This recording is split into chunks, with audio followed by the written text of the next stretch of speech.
Hey all, I'm just back from Switzerland and then London, making sure I'm getting you the best material possible, the best science and the best advice and understanding of how the world works, right?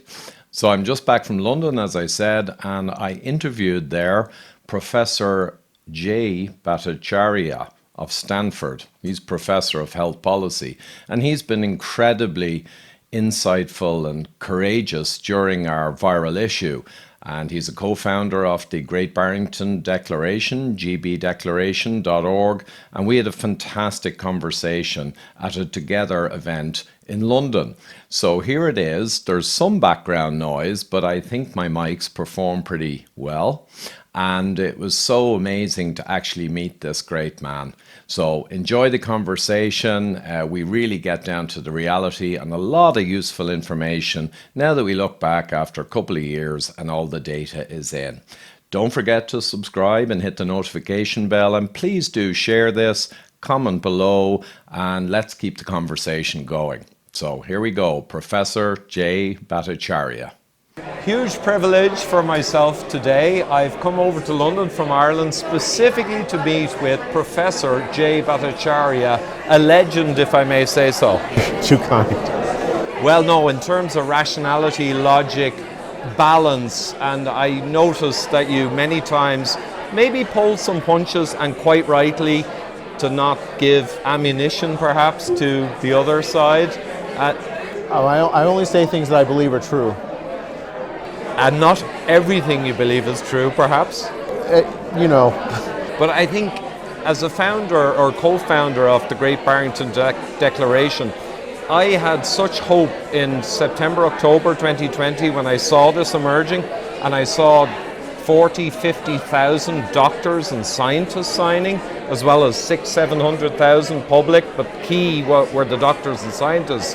I thought, yes, this is unstoppable, because this is not one or two cranks. We've got yourself from Stanford, we got Professor Kuldorf from Harvard, we had Sunetra Gupta from Oxford. The three pillars. Wow. But we might start with what actually happened when you came out with this. Yeah, so the idea was very, very simple, because it's the old pandemic plan. A huge risk gradient between the old and the young, some other age risk groups. Protect the old, protect the vulnerable. Lockdowns are on net harmful for the young, especially for children. Lift the lockdowns, protect the vulnerable, focus protection. Very simple idea. It caught on because it's the old pandemic plan.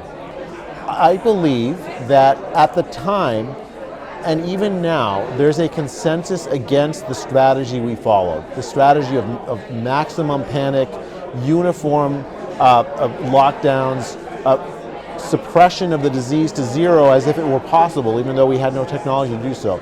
I don't believe there was ever truly a consensus in favor of it. So when we wrote the Great Barrington Declaration in October 2020, that outpouring support for it happened because it was normal.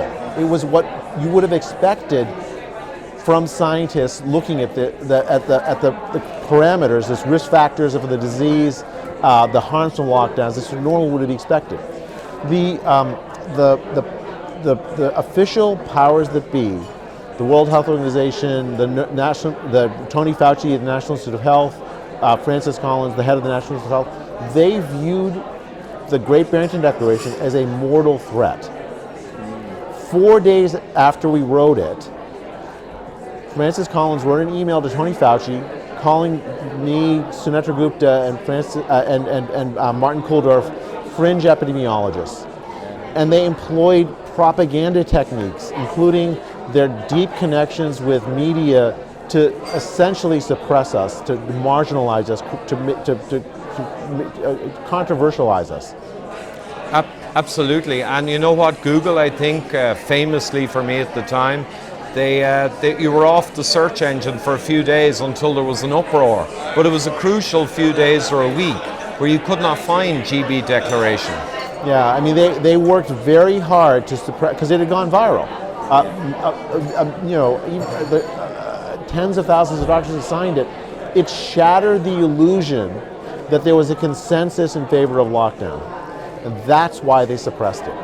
In order to create public support for a lockdown, they had to create this idea that all the scientists of the world, all the reasonable scientists of the world were in favor of it. And if it's not true, if tens of thousands of scientists are against it, they're like prominent doctors are signing it, it's a common sense idea that's consistent with how we've dealt with other pandemics, well then they have a major problem on their hands. A major small p political problem. And that's why they suppressed it, is to create the illusion of consensus that never existed in favor of lockdowns. Absolutely, Jay. And you know what? It's always been the case in power grabs and political movements that you don't just have propaganda, that's crucial, but you must also have censorship. You need a two-hander, because for things that are clearly not logical, the lockdowns, the masks, the absurdity, you must stamp out any dissent, because dissent is dangerous, because it will appeal to people's kind of inner beliefs, a lot of people, when they'll say, actually, that's another view, and you know what? That view makes more sense to me intuitively. But also the WHO 2019 pandemic guidelines were published in 19. No lockdowns, no contact tracing, no point with a very transmissible virus when it enters regions, certainly no masks. It was all written, so maybe a word on that. This canon of Western science for dealing with pandemics like this was ruthlessly thrown in the trash can. Yeah, it was actually shocking to me, right? So, like, if you look at the features of this virus, the way it works, the way it spreads, lockdowns couldn't work. In principle, could not work because society is unequal. Some people may be able to comply. Maybe 10-20% of the society can comply with lockdowns. They can get other people to deliver their food to their homes. They can actually afford to stay home and stay safe. Most of the rest of society, that's not feasible. Children need to go to school, right? Or else they lose their ability to learn. They get depressed. Regular people have to go to work, right? We call them essential employees. Essentially, what it means was that they couldn't lock down. And it was the poor, the working class, the young that paid the price for the basic human need of not being able to. The mass, fine, they work in a surgical suite by people that are trained to use them, that are fit tested. But then you ask a 6-year-old to wear one. How well are they going to do with it? Right? 24 hours a day? No, you have to take off when you sleep. You have to take off when you eat.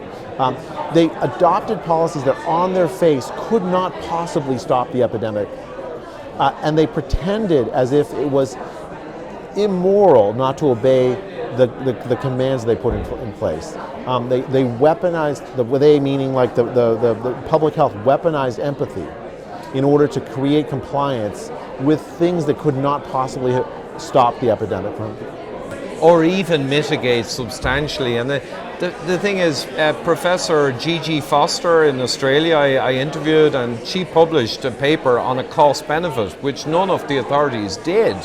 And they came up with 30 to 35 times more negative impact on health and economy than you could save with lockdowns. And that was assuming that the lockdowns would save quite a bit in terms of deaths from COVID. An Irish academic did a paper and it was 25 times. So we have this public health intervention that goes against all of the Western guidelines for decades. The science says it can't really work, and the damage is maybe an order of magnitude or twice or 3 times an order of magnitude worse than any putative benefit. So maybe, what's your thoughts on what kind of madness kind of really drove this? I mean, I think that the lockdowns were the single biggest mistake in public health history. Other than maybe wars, I can't think of any public policy that's done more damage. I think what drove it was monomania, right? There was this monomaniacal focus on one problem that humans face, COVID, because it was new. Right, and we decided as a society, I guess, that all the other problems that humans face were not important anymore. That we didn't no longer need to worry about poverty being worsened by these cessation of economic activity. We no longer needed to worry about cancer screening. We no longer needed to worry about teaching our children how to read. We no longer need to worry about a whole host of other problems that got worse as a consequence of the lockdowns. The lockdowns, the harms are not done. Right there's a long tail of damage from lockdowns that will continue into the next generation. Right, there are kids who will never recover from the damage we did to them as a consequence of lockdowns. It's not just economics and education; it's lives. Right, so women will show up with late-stage breast cancer now because they didn't get screened for breast cancer during 2020 or 2021. They will die from their breast cancer. Men and women will die from colon cancer because they weren't screened. You have mental health problems on a scale that it's just impossible to characterize. Huge damage. So I don't know if I could put a number on it like Gigi can, but I'll tell you that there's the marginal benefit from the lockdowns were small, if anything. Might even be zero. Might even be negative. The marginal harm, we're still paying the cost, and we'll be paying it for generations. Yeah, absolutely. And again, we have limited time here. This is at the Together event where you spoke so beautifully, as always, with Dr. Asim Malhotra and Alan. But the Sweden example, I remember going on and on in April, May 2020 about how crucial Sweden was. And the reality was Sweden, with an aged demographic, and they have 9,300 deaths per million per year normally. UK has 9,800, Ireland has 6,300 because we're a young demographic. So Sweden, with an aged demographic, they put their hand up and said they couldn't protect the elderly, but no one could. But after 2 years, as Professor Levitt shown and elsewhere, they have no real excess mortality in the whole pandemic period, with no lockdown, no masks, and kids up to 16 in school. Yeah, I mean, I think it's not that Sweden did nothing, right? I mean, I think early in the pandemic, there were these deaths in the nursing home in Stockholm. That was tragic, right? That was a failure of focused protection. But what they did was they very quickly realized who was at risk. And they did an all-of-society approach to say, okay, let's help the people that are at risk be protected as best they can, deliver groceries to older people, a whole host of strategies aimed at protecting the vulnerable, while at the same time not disrupting regular life as much as possible. I mean, it's a pandemic, of course, but they kept schools open for kids up to age 15. The entire pandemic, they never shut down because they valued education for the children, and they realized that the disease was not actually spread in the ways that people assumed it was spread. Teachers who worked in those schools that were open the whole pandemic actually had COVID at lower rates than other workers in the population in the spring of 2020. And no kids died in the spring of 2020, even though they were open the whole time. The world should have learned from this. And instead, much of the world continued with these policies that are, as I said, going to continue to cause harm for a long time to come. Profoundly unscientific policies which made no sense, and it became very clear even in April 2020 Woods Hole Institute showed no correlation between lockdowns and outcomes, and we've had around 40 papers since looking at the whole world and same thing. But Sweden actually got vilified, really. It wasn't that people ignored them, they were vilified. And Anders Tegnell, who was the architect of that sound science, an absolute hero, and yet he was taken out of his job a few months ago to go to a WHO job, which now has not materialized. So it's almost like he was rewarded for his scientific approach.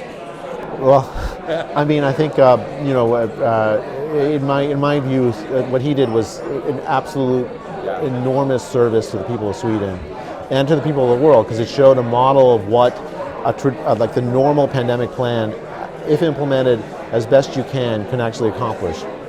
Absolutely. I think the the vilification of Sweden, the ignoring of Sweden. I mean, I saw the similar thing in the United States with Florida, right? Some other states also followed some policies that didn't involve lockdowns. Actually, it doesn't look like there's a huge difference in the age-adjusted mortality from COVID and in the all-cause mortality rates in the states that followed the lockdowns that did in the United States. I mean, I think the vilification had to happen. Sweden essentially was a control group that showed up the treatment group. And how do you like cope with that if you have led the world down a path that has caused so much damage? You have to vilify it if you're going to continue to get your way. Yeah, and absolutely. I have a long corporate career and some shenanigans I've been involved in, and it was clear as day to me, you got to hit the control group, because a control group, by definition, it's the core of science, and it shows up the correct science, and they couldn't have that. So very sad. Well, I'm conscious, Jay, that I came over here from Ireland to catch you. I wanted to keep this tight and let all the people benefit from discussing stuff with you, and I'll get you again on Zoom.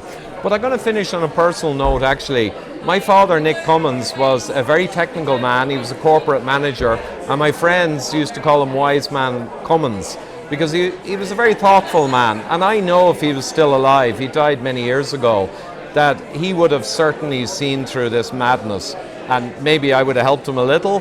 But my brother, Nick Cummins, also has suffered quite a bit, because he's been aware since March 2020. So maybe you could, give him a word.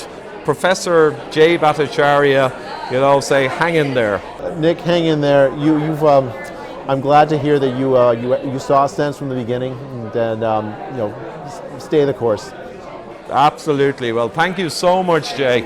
And I think we can be thankful that the world has people like you, Professor Koldorf, Professor Gupta, and Dr. John Lee, Professor Levitt. I could go on and on. So many brilliant, articulate, intelligent people who have pushed against this bizarre period in human history. And you as well. I'm really proud to call you a colleague. Thanks so much, Jay. That was fun. I've been wanting to meet you the whole pandemic. I've been wanting to meet you the whole pandemic. Oh, seriously, yeah. Well, I've been quite out there. I've been a little naughty at times. I've been quite critical of the vaccines generally, but I've never been anti-vax. I got several vaxes going to China a few years ago at my corporation. I didn't even ask what they were. I went down to the doctor, they just slapped them in. And yet here I am now, being forced in a position of being somewhat anti-vax, because this. Well, I've been called anti-vax. I've done more to tell older people to get the vaccine than here's the thing: is what they've done with the vaccine is guaranteed to cause huge numbers of people to distrust all vaccines. You heard it in this room. It's tragic. It is crazy. Instead of treating this vaccine as a tool for focused protection, which it could be. Instead, they wanted to force it on the entire population when the entire population didn't want it, and there wasn't evidence that was necessary for the entire population to get it. No, it was surreal, and I interviewed in Switzerland a few days ago Professor Beta Stadler, and he's been called the vaccine pope of Switzerland. He's an industry guy, and we had a conversation very similar to ours, and he just said from the start, it's immunology 101 has been trampled on. Well, just think about the vaccine and someone who's already had COVID. Right, the marginal benefit to someone who's already had COVID and recovered to getting the vaccine is small. You can see it in the epidemiological data, and it makes immunological sense that it would be small. Very small, if there. So why push it on the entire population? The excuse you hear is, I can't tell if you are immune to COVID, if you've recovered. Well, you can't tell if you're immune to COVID if you have the vaccine. True. It's not like a reason to continually the question of what the marginal benefit is for somebody versus the marginal harm. That's an individual patient thing. Of course. Instead of treating it like an individual patient decision, where you consider the personal harms, the personal benefits, and compare and make a decision. Instead, it was treated as a if I don't get the vaccine, then I'm going to harm you. I'm going to harm everybody else. When there was no evidence the vaccine stopped transmission, right? And so the vaccine, instead of being a policy instead of being a tool, a technological marvel that could be used to protect the vulnerable, instead became this tool for social control and marginalization of vast populations. That's it. Absolutely. Which is tragic. It's undermined the demand, undermined the trust in public health, and which is, I think, going to harm our ability to advise people how to keep healthy, to do right things for their health going forward. Because who will trust us? For sure. And actually, on the vaccine, and I've dabbled in the topic, but it's insane. If you even try and discuss published papers, you get called anti-vax. But I mean, the Pfizer trial, the RCT, which is the only thing that could have shown the efficacy, mortality there was not an endpoint or severe disease, though mortality, ironically, was slightly higher in the placebo, non-statistically significant in the 6-month follow-up. But they claimed a 95% efficacy, effectively in transmission in a sense, but in general, and yet in real life from Israel and all over the world, nothing's coming back in terms of transmission, and that therefore the RCT had to be flawed in some manner. So the RCT, there was a really interesting reanalysis of the RCT done by Christine Stable-Ben. It was a Danish epidemiologist. And what she found was that she combined the Pfizer and the Moderna trials, the mRNA trials, and found no effect on all-cause mortality. Or actually not no effect, couldn't distinguish a positive or negative effect on all-cause mortality. Whereas in the adenovector virus vaccines, she found a positive effect, a reduction in all-cause mortality, which is interesting, right? So like the mRNAs, the thing you might care about, there wasn't any evidence from the trials that it reduces mortality or that it increased mortality. It was statistically significant. Whereas the adenovector virus vaccines, she found a positive, an improvement. Maybe we use the wrong vaccine if it's right. The vaccines, the main endpoint for the vaccine was symptomatic disease, not transmission, and they didn't check for all infection. If they had done that, they would have found, after 3 or 4 months, a huge decline in the ability of the vaccine to stop transmission and infection. So I personally got the Pfizer vaccine. 3 months later, I got COVID. Right, and you see this in the epidemiological data out of Sweden, Qatar, a whole bunch of places, Israel. 3 or 4 months of protection, and then a steep decline in protection against infection. Continuing protection against severe disease, which is much more important for the elderly because the severe disease is more likely for the elderly. So it's one of these things where, like, the trial, had they continued to run it, we would have learned a lot more. You can understand though why they didn't, right? In the middle of this pandemic, everyone wants a way out, and there's a trade-off. If I keep running the trial, it's longer until I can get the vaccine to more people if it works. And everyone will look back and say, well, why did you run the trial for so long? If I run the trial too short, well, then you risk what happened, which is I see protection against infection, symptomatic infection for 3 months. But what happens after 3 months? Don't know. And you mentioned an out there. Well, they, in a sense, had an out, in the summer of 2020 when it seasonally collapsed. But they really had an out when they got a very high take-up of vaccine. But they never seemed to want to take their out. It's just like this had to keep going on and on, even when Boris Johnson said 15 million jabs to freedom, and there's 70 million in the UK, so 15 million is the older people, and that made sense. But then they went on and on. Now FDA wants 6 month to 4-year-olds. I mean, is this the monomania kind of madness? Or? Yeah, well, I think they thought they could use the vaccine to suppress the disease to zero. So if the vaccine actually permanently stopped transmission or infection, or even for a long period of time stopped it, it might have been, but a sufficient number of people would have had to be vaccinated, right? So in order for that to happen, the World Health Organization says herd immunity only happens by vaccination. So they assumed that it would work to stop transmission. but doesn't. Yeah, but then when it didn't work out for them, and they should have known from the technology, actually, my immunology guys in late 2020, they actually said almost certainly this will not affect transmission in any reasonable way.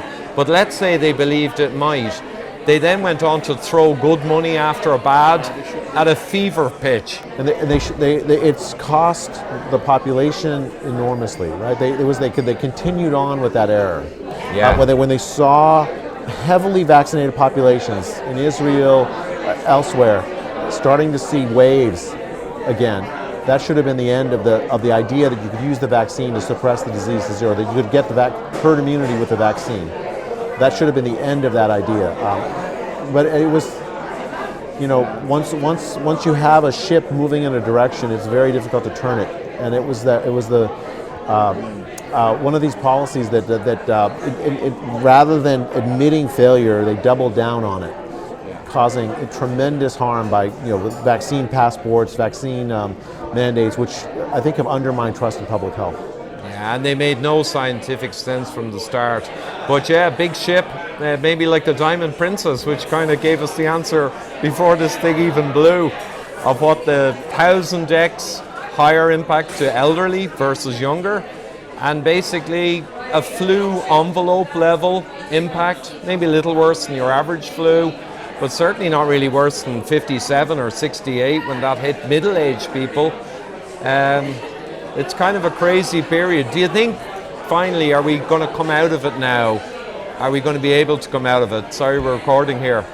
Sorry, yeah. I'll just finish on that one. So do you think we're going to be able to come out of this in any reasonable fashion in the coming years, or is this doubling down going to be so entrenched now, and the revisionism and lack of ever admitting the mistake, that we're going to really have an uphill battle? Well, I think it's an open question, right? So either it could go either way, right? I think, but I do. I have hope that when the political winds permit it, there will be an honest assessment of what happened. A much broader set of voices than made the decision will be in charge of that assessment. And then I don't think the data anywhere indicate that the policy you follow were a success. No one can say that with a straight face. And I'm going to argue as hard as I can for that honest assessment to happen, not just of like the origins of the vaccine, which I think, of the virus, which I think is coming, but also of the success and failures of the public health response, the lack of ethics in it, the doubling down on policies that could not possibly work, and that harm the poor, the vulnerable, and the working class. That has to happen for public health to maintain any semblance of credibility in the future. Yeah, essentially it can never be forgotten. Okay, that's a good cut point for me to reinsert our earlier ending. I'm thinking, super stuff. Thank you so much, Jay. You can have a beer now and relax, and all these people want you anyway. Ivor, thank you. Oh, not at all. Listen, it was fantastic. And Sunetra, I have yet to meet. I was filming for our movie, and I happened to be in Oxford, but it didn't really suit. I would love to meet her. I must meet her someday. She's amazing. She's just incredible. Well, I hope you enjoyed that conversation as much as I did, and all the information therein. And don't forget to subscribe and hit that notification bell, and indeed share this video and my other videos to let people get a better understanding of the science and how the world works. And of course, please do comment below. That's what it's all about. Let's have a discussion. And my Patreon and my PayPal links are below to support me. Obviously, I've traveled to Europe, to London, not much America at the moment for various reasons. But again, I do need support to keep this kind of scientific journalism going. And I really appreciate all the people who currently support me and anyone who can do so. So thank you.